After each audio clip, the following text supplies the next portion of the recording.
আপনি কি জানেন নবী সাল্লাল্লাহু আলাইহি ওয়াসাল্লাম কত বছর বয়সে নবুয়ত প্রাপ্ত হয় এবং এটি কিভাবে হয়? তাহলে চলুন জেনে নিই। 610 খ্রিস্টাব্দে রমজানের এক পবিত্র রাতে হিরা গুহায় সত্যের সন্ধানে নবী সাল্লাল্লাহু আলাইহি ওয়াসাল্লাম বসে আছেন। তখন হযরত জিবরাইল আলাইহিস সালাম অবতরণ করলেন আর সঙ্গে আনলেন আল্লাহর বাণী। তিনি বললেন, ইকরা, পড়ো। প্রতি উত্তরে হুজুর পাক সাল্লাল্লাহু আলাইহি ওয়াসাল্লাম বললেন, আমি পড়তে জানি না।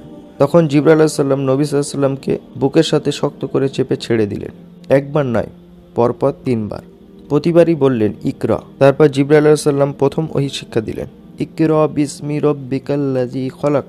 পড়ো তোমার প্রতিপালকের নামে, যিনি সৃষ্টি করেছেন। এই আয়াতের মাধ্যমেই শুরু হয়েছিল নবী সাল্লাল্লাহু আলাইহি ওয়াসাল্লামের নবুয়ত। এরপর নবী করিম সাল্লাল্লাহু আলাইহি ওয়াসাল্লাম ভয়ে কাঁপতে কাঁপতে বাড়িতে ফিরলেন এবং খাদিজা রাদিয়াল্লাহু তাআলা আনহুকে বললেন, আমাকে চাদর দিয়ে ঢেকে দাও। আর তিনি তাকে সব কথা খুলে বললেন।